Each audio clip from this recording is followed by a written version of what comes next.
That, somebody close our door in the back of the room, please. Thank you. All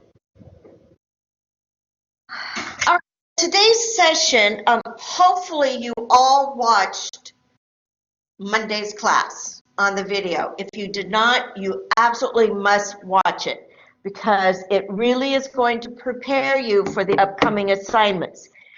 So let me do a quick review on the reminders of what's coming up.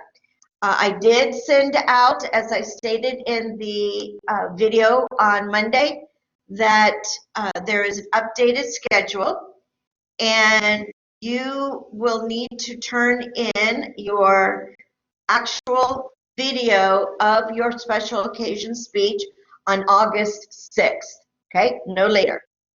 That's going to enable you then to do an analysis and a critique of two classmates. Is there a hand up in the back? Yeah, you said August 6th, do you mean September? I do. Thank you. September 6th, yes. So September 13th is going to be the critique of two classmates. So make sure you watch that video and you look at the grading rubric that I'm going to be using for doing that.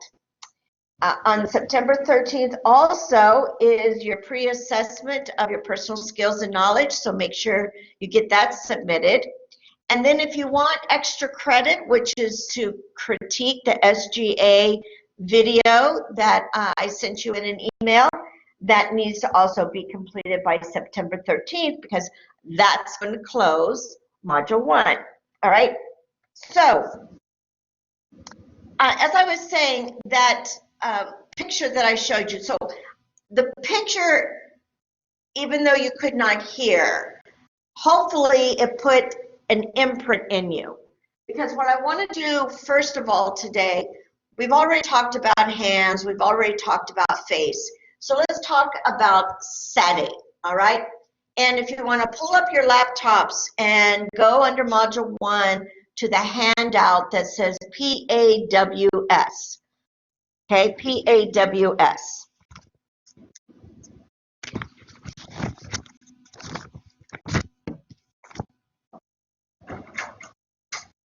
Okay, so we're actually going to begin with that part in mind, all right? So when you scroll down to that pause handout, I want you to get to the S in PAWS, and it talks about setting.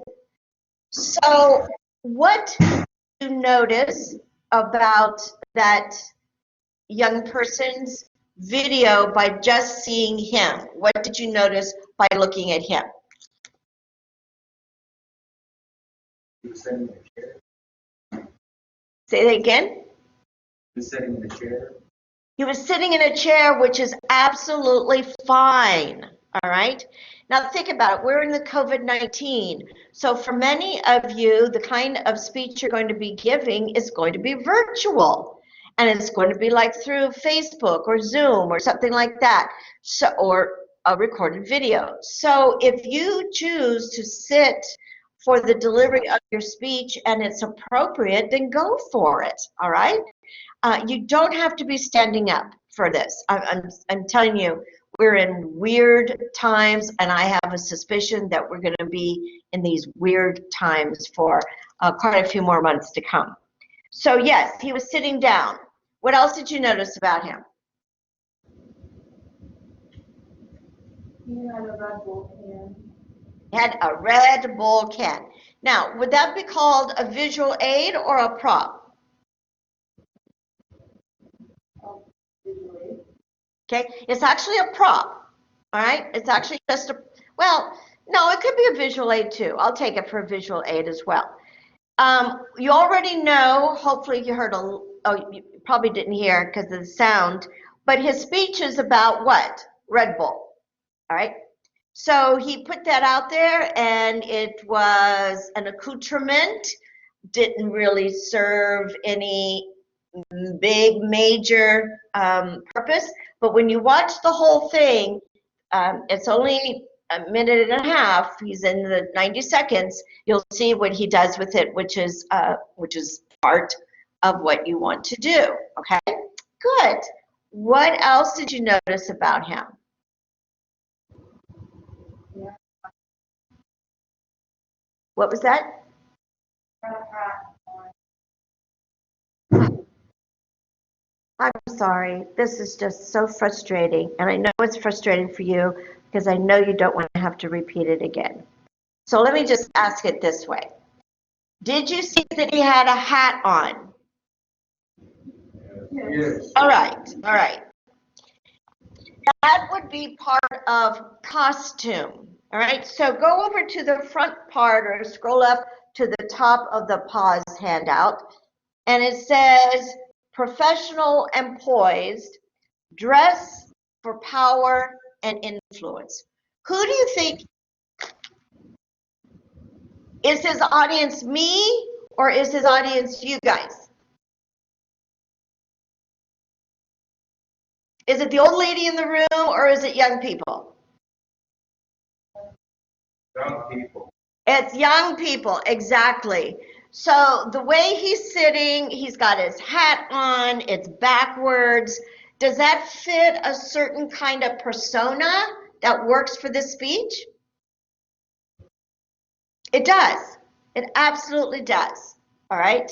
He is approachable. He's one of you. He's talking like to, friends kind of thing.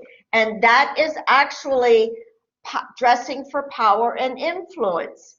All right. Now, if he was talking to an audience of a bunch of old people, it would be different and he would dress differently.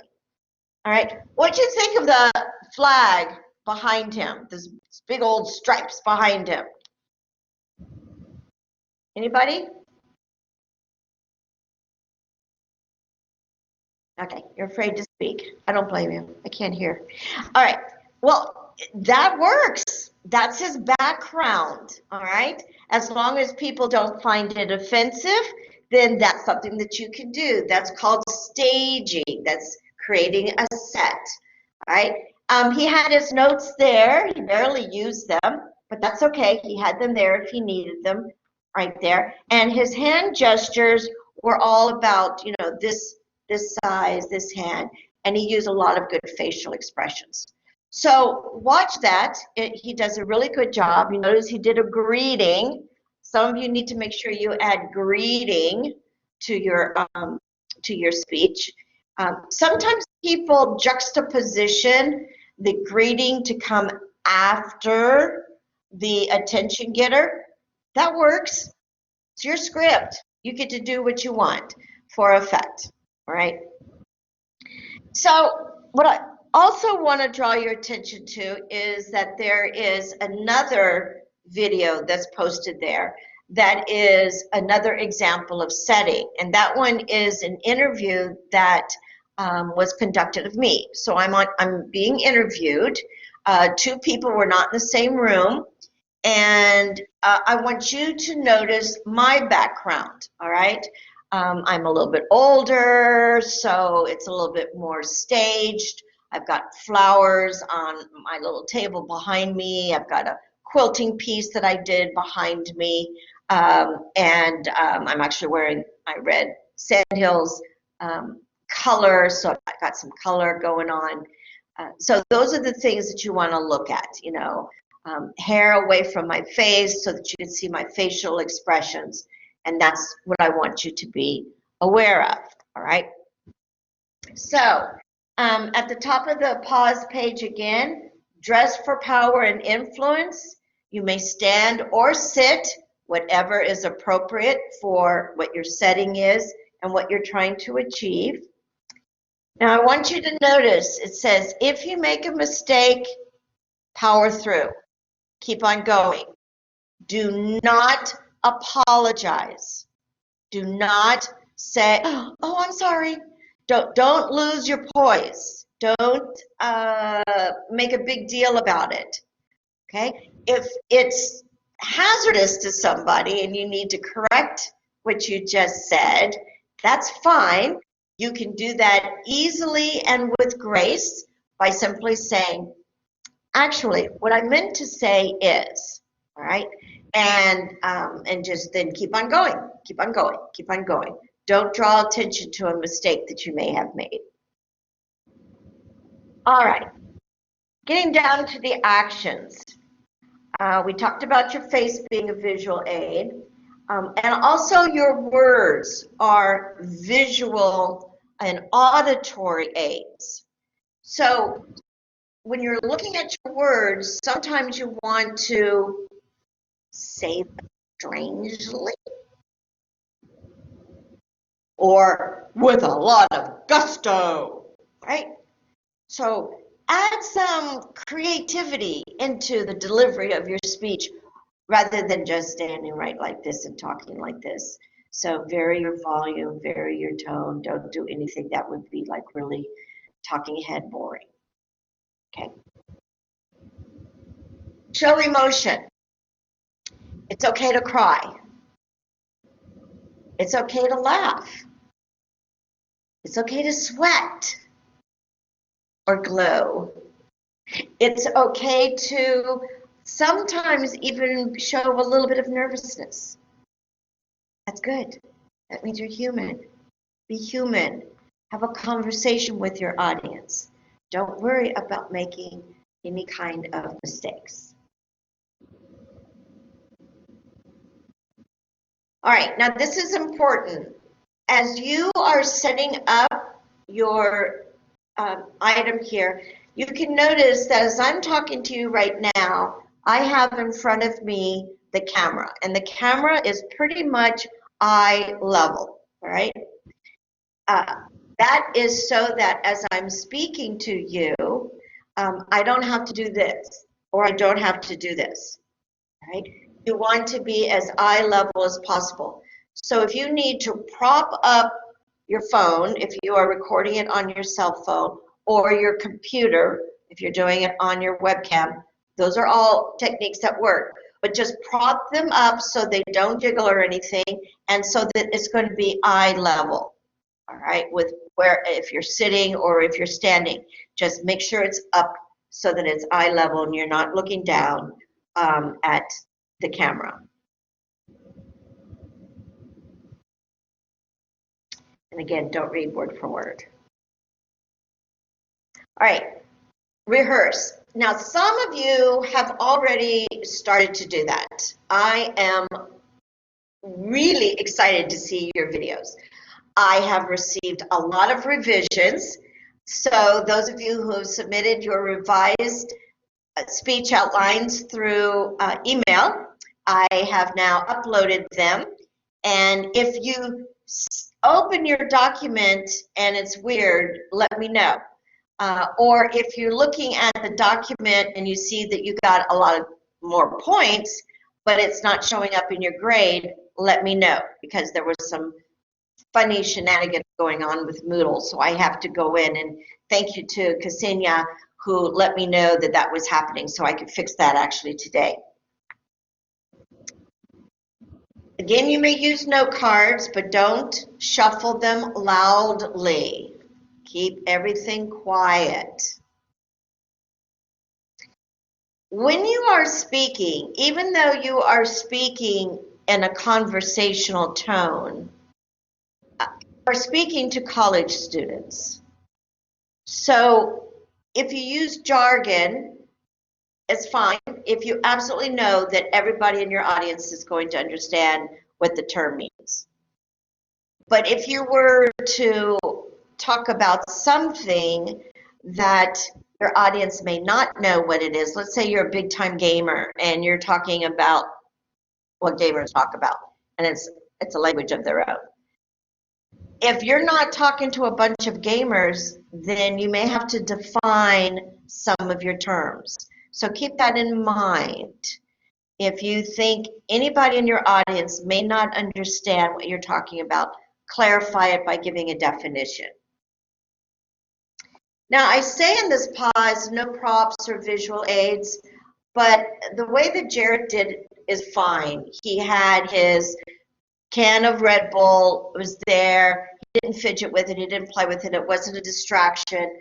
And then at the end of it, I think he takes a drink from it. So that's fine. That works.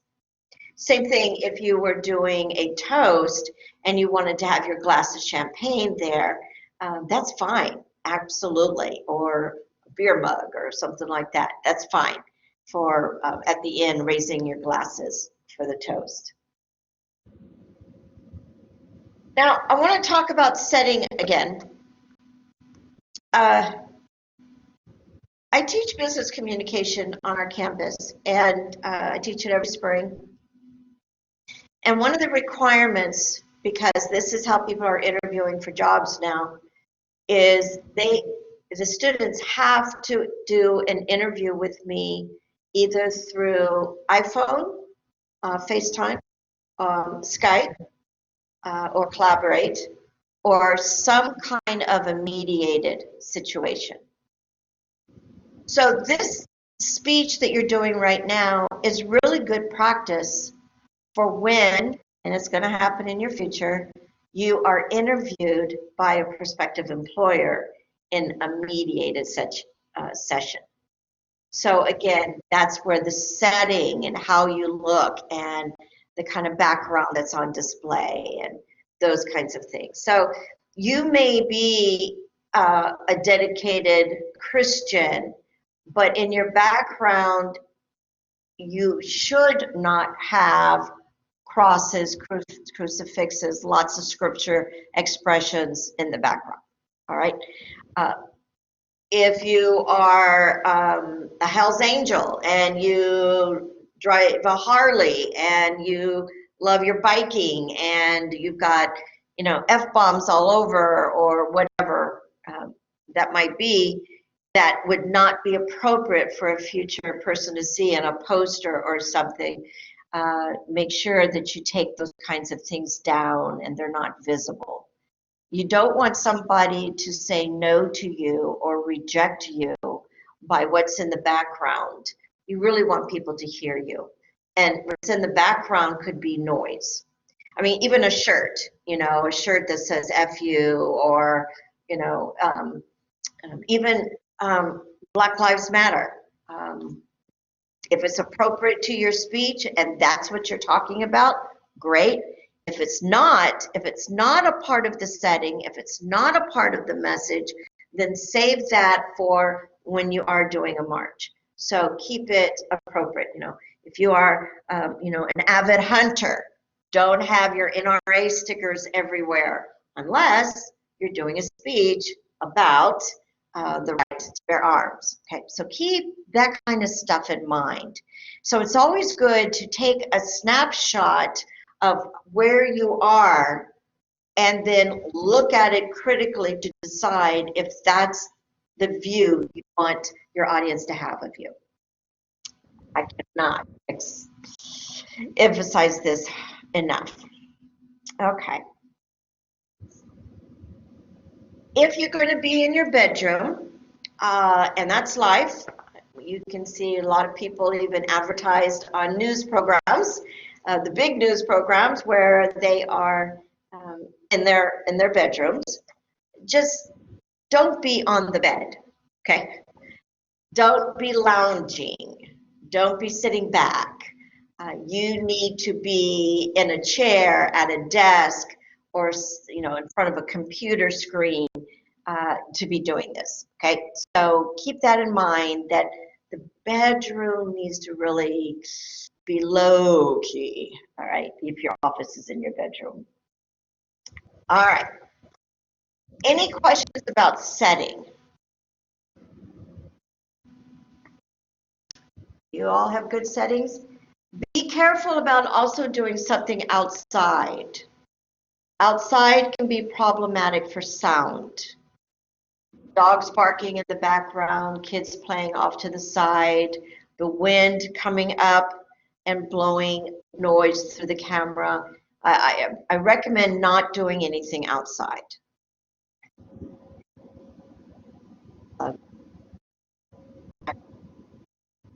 All right. Next part is in chapter 14 in your online book. So if you'd like to open up chapter 14 in your online resource book, I want to draw your attention to a couple of things.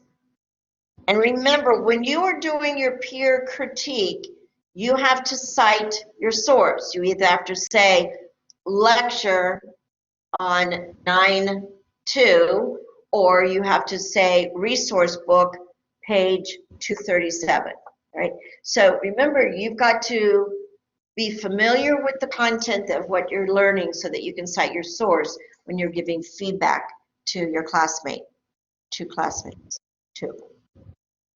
Okay. Under this chapter 14, 1.2, I want you to notice that it really hones in on what's called extemporaneous style of speaking. This is where it's defined, and this is exactly what I'm calling you upon to do throughout the whole semester. It's the most common way to give speeches, it's the most valued, and it's the most influential, all right?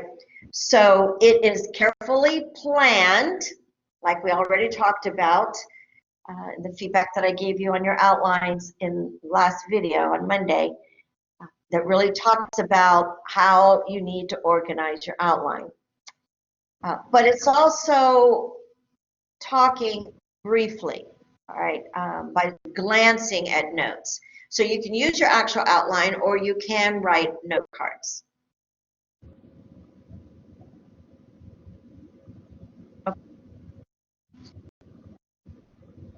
All right, so scroll through to chapter 14, 3.1.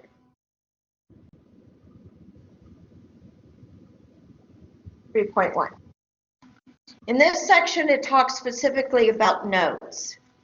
If after you do your first recording and you don't like it, and one of the reasons is because of how you're managing your notes, go here, check this out. Look at what this section is talking to you. It does say to only use keywords. That's fine. That's what are the bold labels. Your bold labels are your keywords. So if you want to just put those on another note card, you can. I never use note cards. It's just not the style that's comfortable for me. I always use my actual outline notes because it's my script. Hold them naturally. You notice I've got them naturally. Okay, no grips. Okay.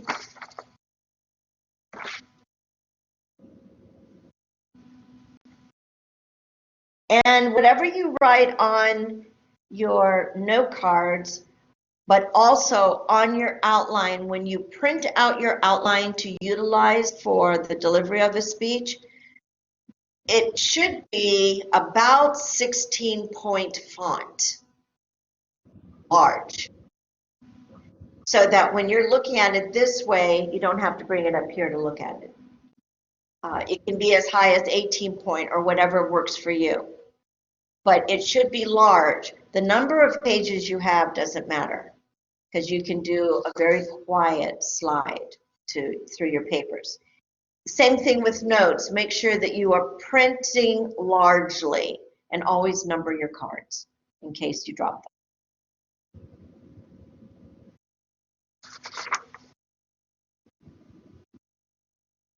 Eye contact.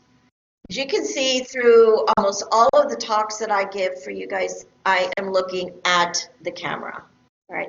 Unless I come over here and I say hi, I want to look at you guys because I would rather much more look at you. But unfortunately, I got to look over here. So the camera is your focus point, but it's important to periodically look elsewhere so that if you were doing this to a large audience and there were multiple cameras on you recording what you say, you are reaching out to the different parts of the audience.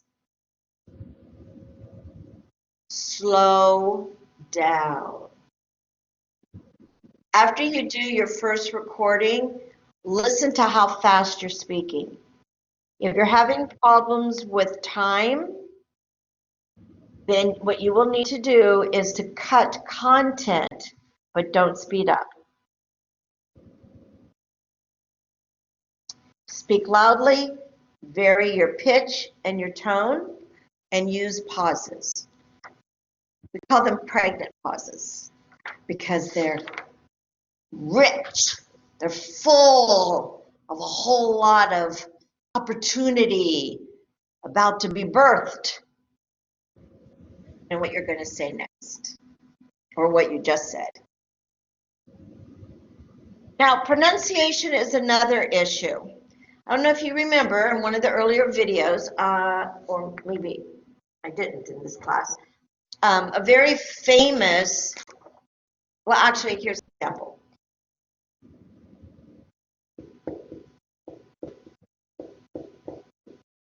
A college-educated person is going to know that this is pronounced Aristotle. That's the proper pronunciation.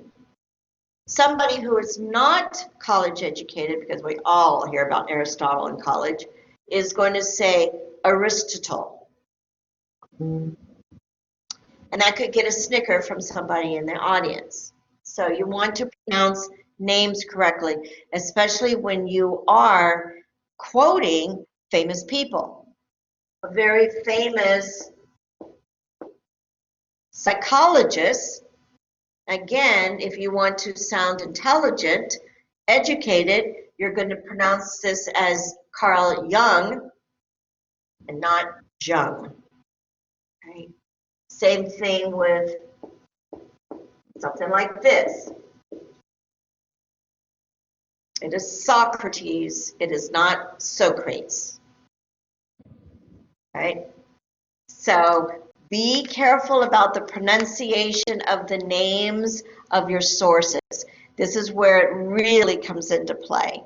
And if in doubt, use your Siri. All right? Ask Siri, in American English, how do I pronounce, and then you spell it. Or you can do it just on the web. All right? So, but make sure it's American English, not Australian English or British English, because you will get or Canadian English, because you'll get different pronunciations. If you are standing, you may move, all right? And movement can be very valuable. So now I've come to this side of the stage. And if I really want to add even more value, and especially you've seen this when I've done my information up here, is you can come to the other side. So you can definitely move around. You'll see I just went off camera. That's not good. So you'll want to make sure that you always stay on camera for your presentation.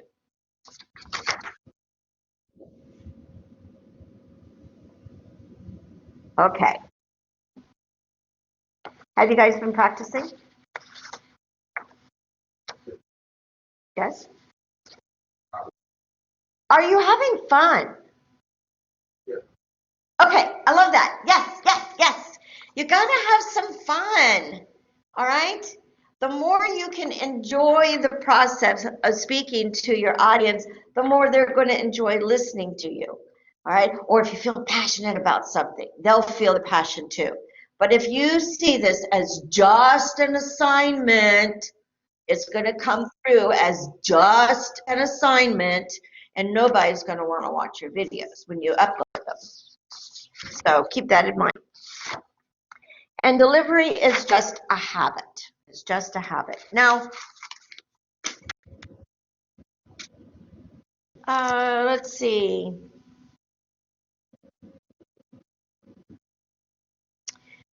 I want to caution you about what are called inarticulates.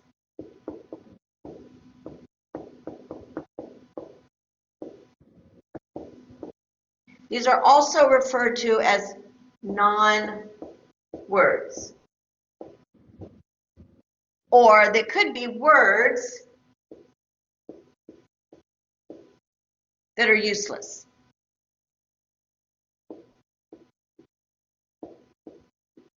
in the context in which you're saying them.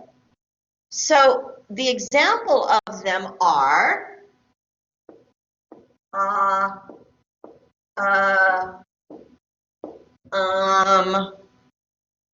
like, yeah, a lot of you use that one. You know,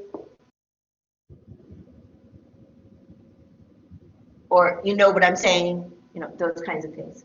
Those are all things that add no value to the message of what you're saying. And we use those because Americans are afraid of silence.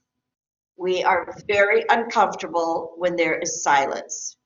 And when you are delivering a speech, if you hesitate in what you're trying to remember to say next, there's a tendency, a high tendency, that you're going to fill that silent space with this kind of sound, right?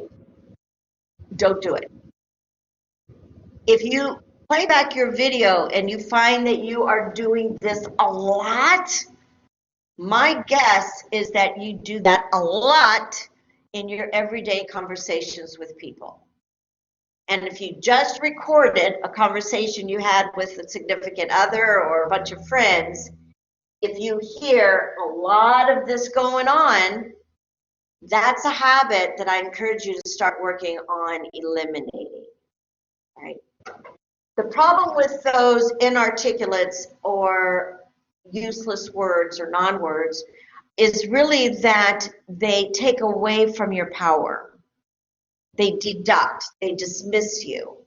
They come across as looking like you don't know what you're talking about because you're trying to fill in with words. So that's going to be something that many of you will work on all semester long. And I count them. I count them. I had one student many semesters ago who at the beginning of the semester did 46 and ums. By the end of the semester, he was down to about 5. 5 was still too many, but we just applauded like crazy when he gave his last speech. His classmates thought it was like so cool that he was able to work on that. But he worked on it outside of the speeches. He worked on it in his everyday conversations to break that habit.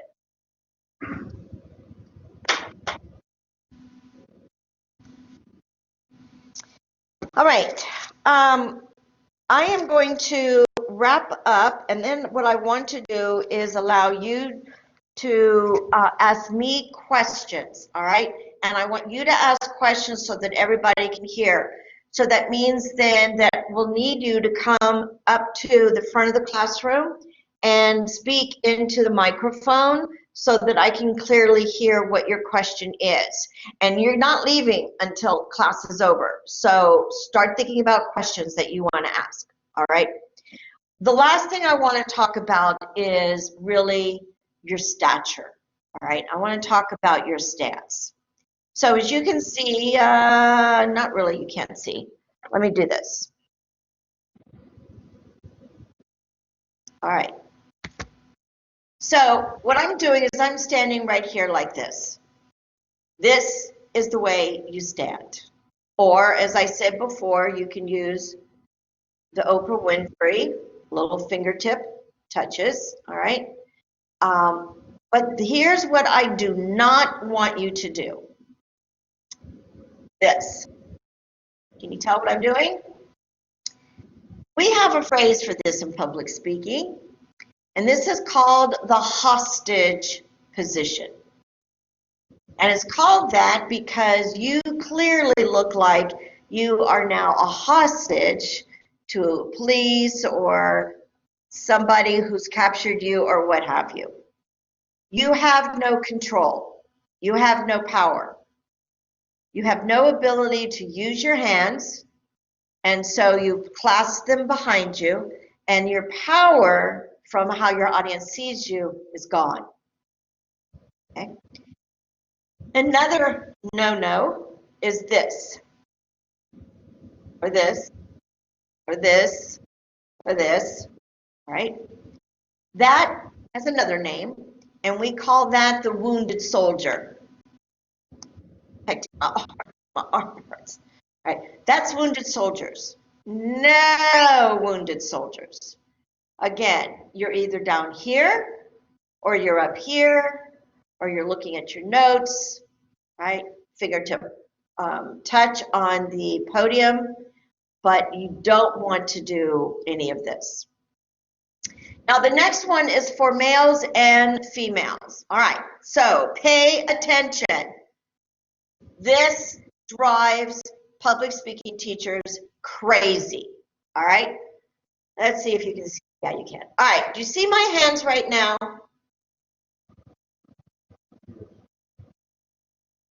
This is called protecting the family jewels.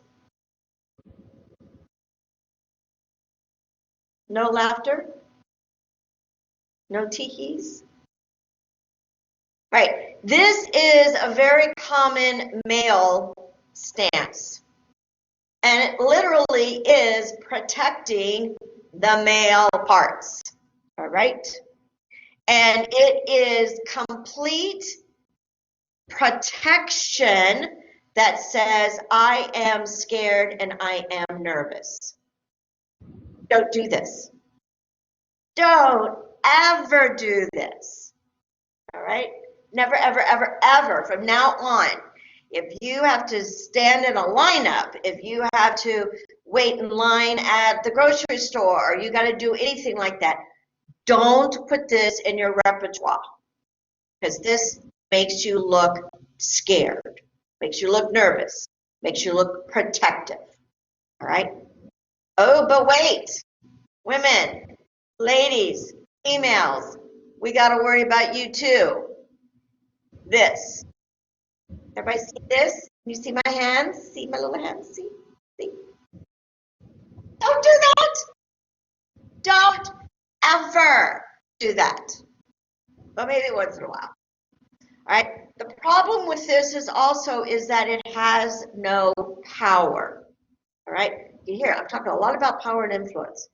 This is sweet, demure, be seen, not heard stance. Don't do this.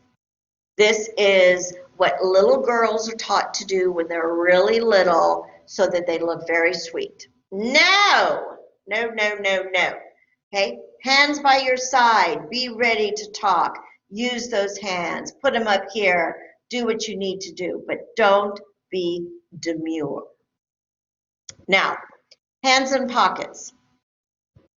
You may, males and females, put a hand in a pocket.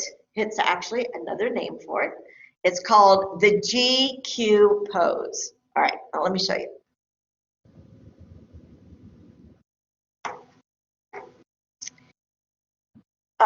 If this was my podium, all right,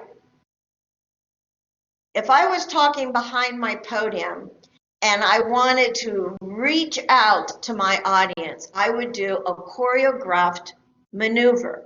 And that choreographed maneuver is I'm going to walk from behind the podium. I'm going to put my hand on the podium. Okay, it might be up here or even my elbow. And then I might put one hand in a pocket. And I'm going to hold that pose, that's why it's the GQ pose, and I'm going to hold it for a look of casualness and comfort for probably about 30 seconds, and that's about it. And then long enough to communicate that I'm approachable or that I'm open and I don't have a podium in front of me as a barrier, all right? And then when I'm done, I'm going to take my hand out of my pocket and I'm going to stand up straight again. And if needed and appropriate, go back behind my podium to my notes. These are the stage directions that you're going to be putting into your speeches, especially when we get into your last one. All right. I'm not going to be talking a lot about this from this point forward. These are techniques that are there, techniques here in this video that you can rewatch. But these are all on purpose. Right? I also recommend that you get in the habit of doing what's called the 12 o'clock, 3 o'clock, 9 o'clock, 6 o'clock glance. And that's so that you are looking at different parts of your audience, especially if you are going to be in a large group for like your last speech where you're doing a persuasive speech.